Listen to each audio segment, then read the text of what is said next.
Bismillahirrahmanirrahim. Assalamualaikum warahmatullahi wabarakatuh. Alhamdulillahirabbil alamin. Wassalatu wassalamu ala asrafil anbiya'i wal mursalin wa ala alihi wa sahbihi ajma'in. Asyhadu an la ilaha illallah wahdahu la syarika lah wa asyhadu anna Muhammadan abduhu wa rasuluh. Allahumma shalli ala Muhammad wa ala ali Muhammad kama shallaita ala Ibrahim wa ala ali Ibrahim wa barik ala Muhammad wa ala ali Muhammad kama barakta ala Ibrahim wa ala ali Ibrahim fil alamin innaka Hamidum Majid. Puji syukur kita panjatkan kehadirat Allah Subhanahu wa taala yang mana berkat kehendaknya hari ini kita masih diberikan kesempatan untuk menikmati nikmatnya iman, nikmatnya Islam, serta nikmatnya sehat walafiat, sehingga kita bisa melaksanakan ibadah di bulan Ramadan ini yang insya Allah sudah memasuki 10 hari yang kedua. Salawat serta salam semoga tercurah limpahkan pada junjungan kita semua, Nabi besar Muhammad sallallahu alaihi wasallam.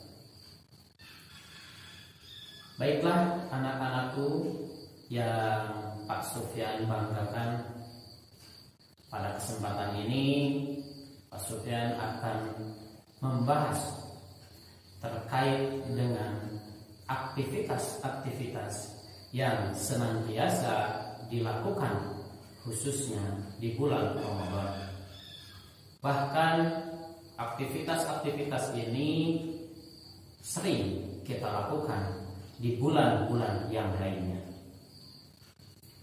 Tentu kalian masih ingat, khususnya di sekolah kita, ya, Sekolah Dasar Islam Terpadu Fitrah Insani, kita memiliki 5 karakter yang senantiasa harus kita tanamkan sejak dini. Artinya dimulai dari sekarang. Yang pertama adalah wudu dan sholat. Yang pertama wudu dan sholat. Wudu dan sholat ini satu paket, ya. Wudu tentu kalian sudah tahu dan sudah terbiasa, ya. Wudu adalah syarat untuk melaksanakan sholat. Kenapa menjadi syarat? Karena wudu adalah salah satu cara mensucikan diri dari hadas dan najis. Tetapi terkadang wudu kita tidak sempurna, ya. Oleh karena itu termasuk dalam rukun wudu adalah tertib. Artinya kalau membasuh sikut, ya harus sampai sikut, bahkan harus lebih, ya. Kalau muka sempurna, kemudian juga membasuh kepala, ya, rambut sampai belakang. Nah, ini yang dinamakan dengan tertib. Selain berurutan juga benar. Kemudian setelah wudu kita bergegas melaksanakan sholat, baik sholat wajib yang 5 waktu atau sholat sunnah yang lainnya. Mengapa harus sholat? Salah satu manfaat dari sholat adalah mencegah dari perbuatan keji dan munkar. Ini terdapat dalam Quran surah Al-Ankabut ayat 45. Bismillahirrahmanirrahim. Innas salata tanha 'anil fahsya'i wal munkar. Sesungguhnya salat mencegah kita dari perbuatan keji dan munkar. Anak-anakku yang maksudnya banggakan, tentunya sholat bisa mencegah kita dari perbuatan keji dan munkar. Itu ada syaratnya, dan yang paling utama ada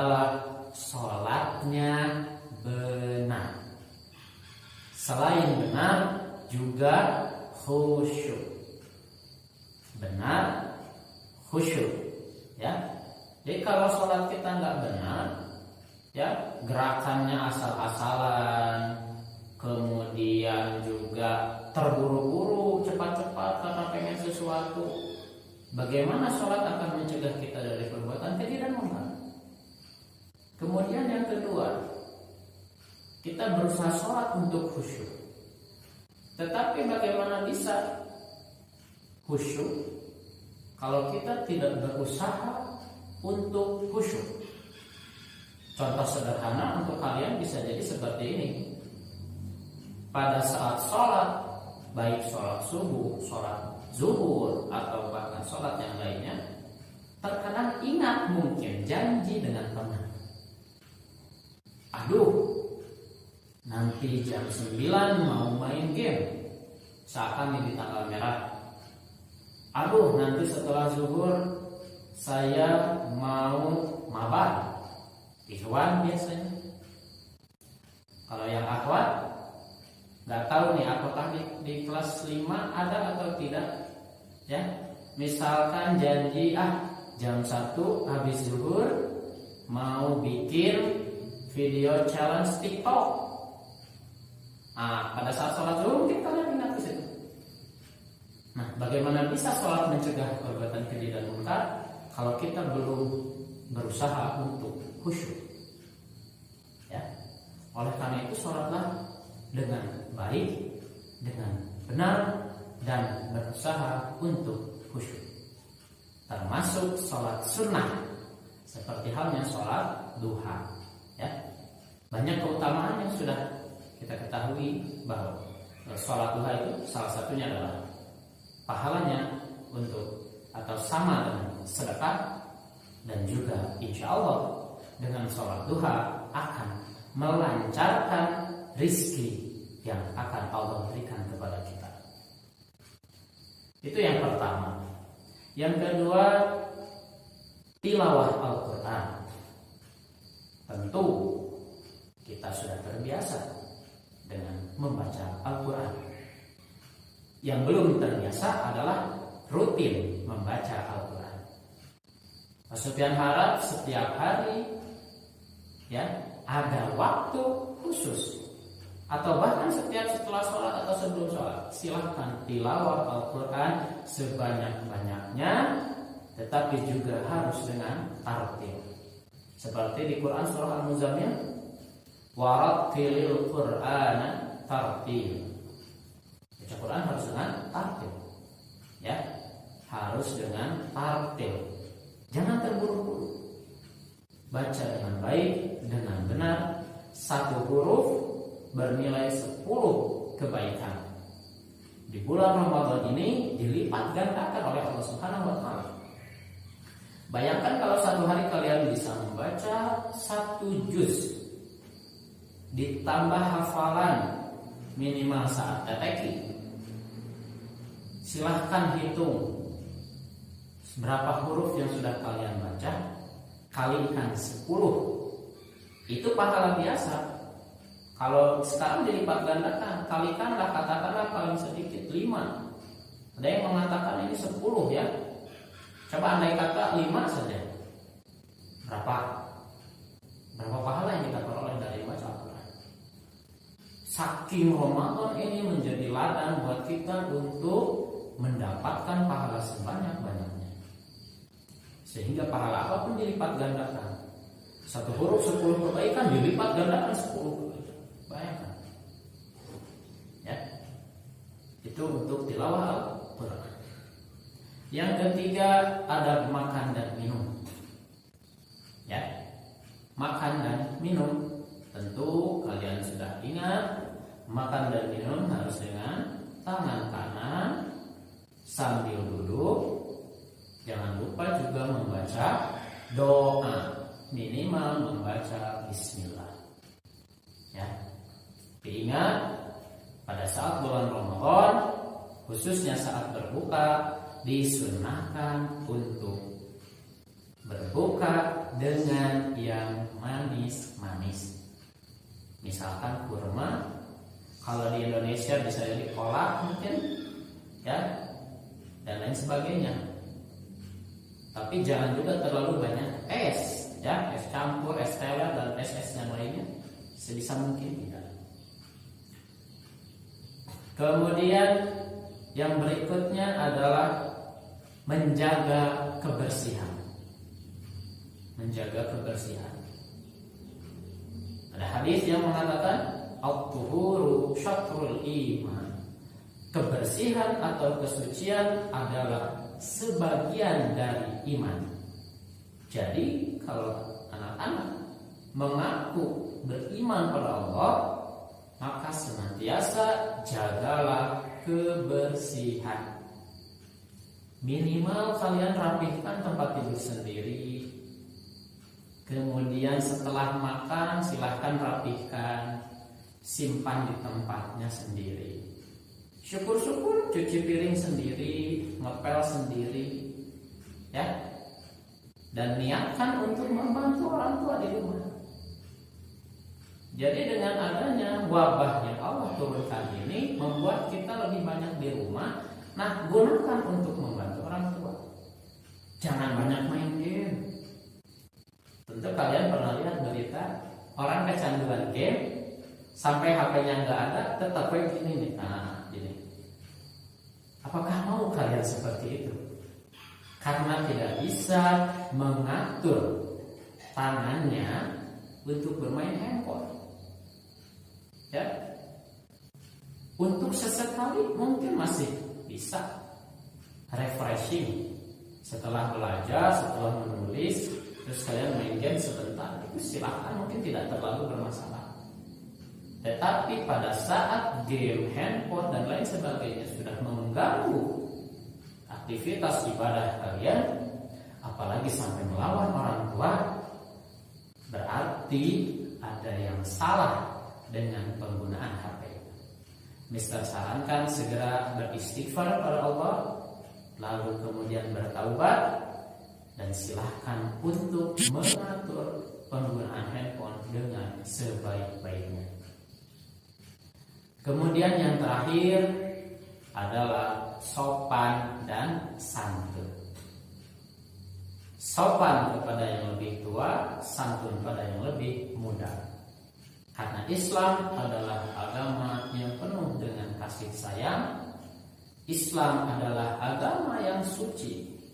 Islam agama yang toleran. Dan Islam agama yang sangat menjunjung tinggi hak-hak orang lain. Sehingga kita salah satunya dituntut untuk berlaku sopan dan santun. Jangan sombong. Ya. Bahkan Allah berfirman di dalam Al-Quran, ya, di surah Luqman, wala tamshi fil ardi marah, dan janganlah kalian berjalan di muka bumi ini dengan angkuh, dengan sombong. Oh, Allah sudah melarang, ya, di surah Luqman ayat 18, tidak boleh sombong, harus sopan. Ya. Bahkan ketika Rasul terlihat mengabaikan seorang buta bernama Abdullah bin Ummi Maktum, padahal beliau tidak sengaja. Ya. Hanya ketika Abdullah bin Ummi Maktum itu bertanya sesuatu pada beliau belum menjawab. Ya, terlambat menjawab, terkesan membiarkan, maka langsung Allah tegur dengan turunnya surah Abasa.